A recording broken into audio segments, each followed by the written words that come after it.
یا ہوا کو کہہ دے کہ آج ان کے گھر کے اندر آکسیجن نہیں لے کے جانا.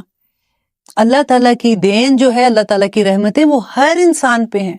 دیکھیے اگر ہم امتحان کے کمرے میں ہیں تو وہاں پہ اگر ہمیں ایک کلاس روم ہے نا جس میں ہم ایگزام دینے بیٹھتے ہیں، وہاں ہمیں چیئر بھی ملے گی، ہمیں پیپر بھی ملتا ہے، ہمارے پین بھی ہمارے پاس ہوتا ہے. تو چیزیں تو وہاں پہ ہمیں جیسے ڈوئر ہوتے ہیں نا، کرنے کی چیزیں تو وہاں پہ ملیں گی نا. اب پیپر کیسا کرتے ہیں یہ اصل میں دیکھنے کی بات ہے. اور اللہ سبحانہ تعالیٰ آگے کہتے ہیں اوکے یہ سب کچھ یوں ہی سا دنیا کی زندگی کا فائدہ ہے، اور آخرت تو آپ کے رب کے نزدیک صرف پرہیزگاروں کے لیے ہے. اور یہ بہت ڈرنے والی آیت ہے، سورہ زخرف پڑھ کے دیکھیے. اور جو شخص رحمان کی یاد سے غفلت کرے ہم اس پر ایک شیطان مقرر کر دیتے ہیں، اور وہی اس کا ساتھی رہتا ہے، اور وہ انہیں راہ سے روکے رکھتا ہے، اور یہ اسی خیال میں رہتے ہیں کہ یہ ہدایت یافتہ ہے، یہاں تک کہ وہ ہمارے پاس آئے گا اور کہے گا کاش میرے اور تمہارے درمیان مشرق اور مغرب کی دوری ہوتی، تو بڑا برا ساتھی تھا. اور جبکہ تم ظالم ٹھہر چکے اور تمہیں آج ہرگز کوئی نفع نہ دے سکے گا، اور جبکہ اور آج تمہیں ہرگز کوئی نفع نہ دے سکے گا. دیکھیے شیطان جو ہے نا وہ کوئی سینگ نکال کے نہیں آئے گا، نہ وہ ایسی شکل میں آئے گا کہ ہمیں پتہ چلے گا کہ یہ شیطان ہے. اللہ سبحانہ تعالیٰ نے اس میں کیا کہا ہے کہ وہ اللہ سبحانہ تعالیٰ اس کا ساتھی شیطان کو بنا دیں گے، اس کا دوست شیطان بنا دیں گے.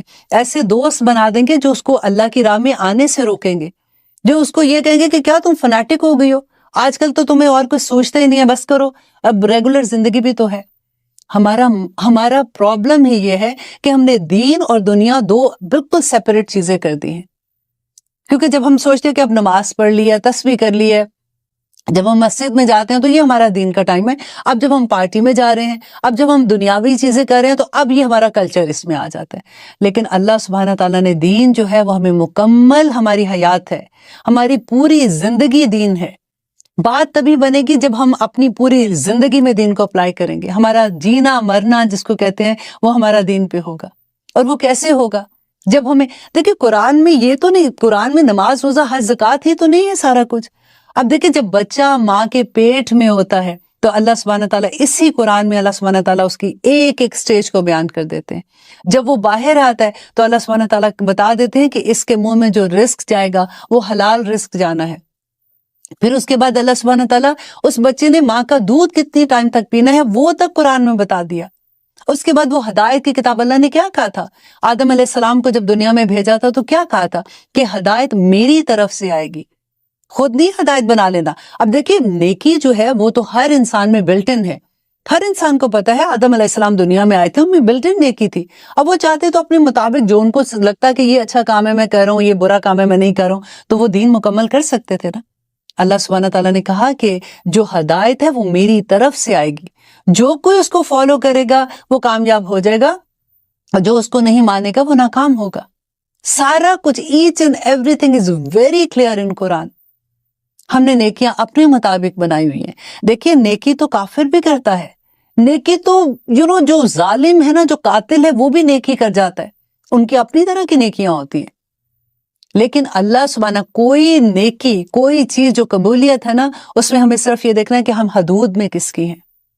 بدعت کیا ہو جاتی ہے؟ بدعت جو ہے وہ نیکیوں میں غلوف، وہ کسی کی محبت میں بڑھ جانا ہو جاتا ہے. اتنی محبت ہو جاتی ہے کہ ہم اللہ سبحانہ تعالیٰ کے مقام پہ لے جاتے ہیں. انشاءاللہ جہاں پہ یہ والا ٹاپک آئے گا وہ میں آپ کو بہت ڈیٹیل سے اس کے بارے میں بتاؤں گی. اور پھر اللہ سبحانہ تعالیٰ سے ادھر وہ جو دعا کر رہے ہیں کہ وہ آمن منہم باللہ والیوم الآخر، کہ جو آخرت پہ یہ کہا کہ میں کافروں کو بھی دوں گا دنیا فامتعوا قلیلا تھوڑی، ثم پھر اضطرہ، اور پھر میں اس کو مجبور کر دوں گا الی عذاب النار، دوزخ کے عذاب کی طرف، اور بئس المصیر، اور بہت برا ٹھکانہ ہے. اللہ سبحانہ تعالیٰ قرآن میں بار بار دوزخ کے بارے میں بتاتے ہیں، آخرت کے بارے میں بتاتے ہیں کہ وہ کیا جگہ ہوگی جہاں پہ الحمدللہ متقیوں کے لیے تو جنتیں ہیں، ان کے لیے تو دنیا اور آخرت میں جو کبھی کسی نے سوچا بھی نہیں ہوگا وہ خزانے ہوں گے ادھر. لیکن جو اللہ سبحانہ تعالیٰ کے احکامات نہیں مانتے ہیں اس کے بارے میں بھی آپ قرآن پڑھ کے دیکھیے. اب 30th پارہ میں بار بار کہتی ہوں کہ وہ پڑھ کے آپ دیکھیں کہ اللہ سبحانہ تعالیٰ نے کیسے ایکسپلین کیا ہے اس کے بارے میں. اور پھر آگے اللہ سبحانہ تعالیٰ کہہ رہے ہیں وَإِذْ، اور جب یرفاؤ انہوں نے اٹھائی. کون اٹھا رہے تھے؟ اب یہاں پہ دیکھیے کہ ابراہیم اور اسماعیل علیہ السلام جو خانہ کعبہ کی تعمیر کر رہے تھے، اب اس کے بارے میں ہے. وَإِذْ جب یرفاؤ بلند کر رہے تھے ابراہیم القواعد بنیاد